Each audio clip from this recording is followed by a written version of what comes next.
I'm Mark Maxwell, author of the top-selling book, Trusts, A Kiwi Sham. Chances are you could be one of the estimated 300 to 350,000 people in New Zealand who've established a family trust over the last 10 or 20 years. Congratulations, trusts are a great way to protect your wealth for the future.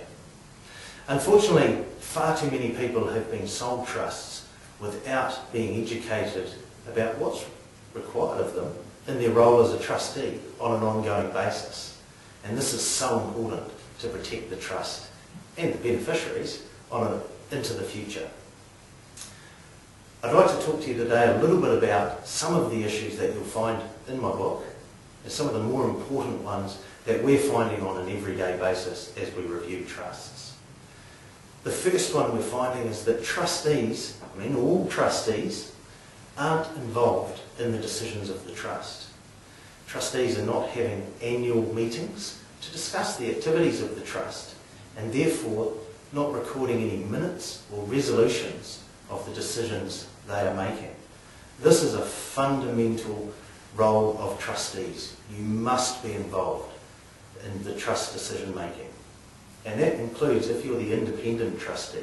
You are carrying risk after all if things go wrong.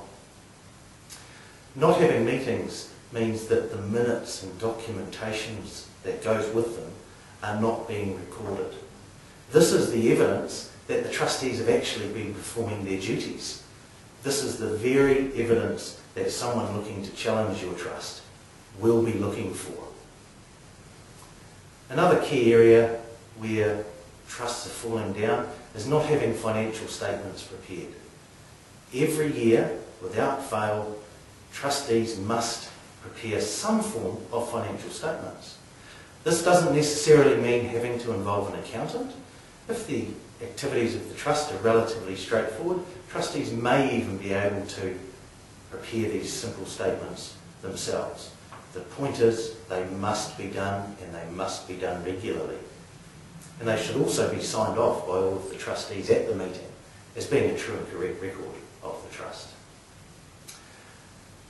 On the topic of financial accounts, another key problem we find with trusts all the time is the intermingling of trust bank accounts and finances with personal finances and company finances. Talking to the banks, we find that they regularly get clients ringing up saying, please transfer $50,000 or so from my trust into my company to help me pay some company expenses. These are the types of transactions that can see a trust ultimately be declared a sham.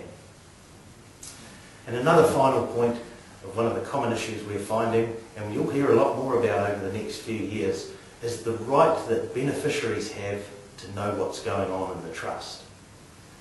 As a minimum, I believe beneficiaries are entitled to a copy of the trust deed and a copy of the balance sheet showing the assets and liabilities of the trust. How else do they know whether the trustees are doing a good job? As I say, this will be an area I think we'll hear a lot more about in the coming years.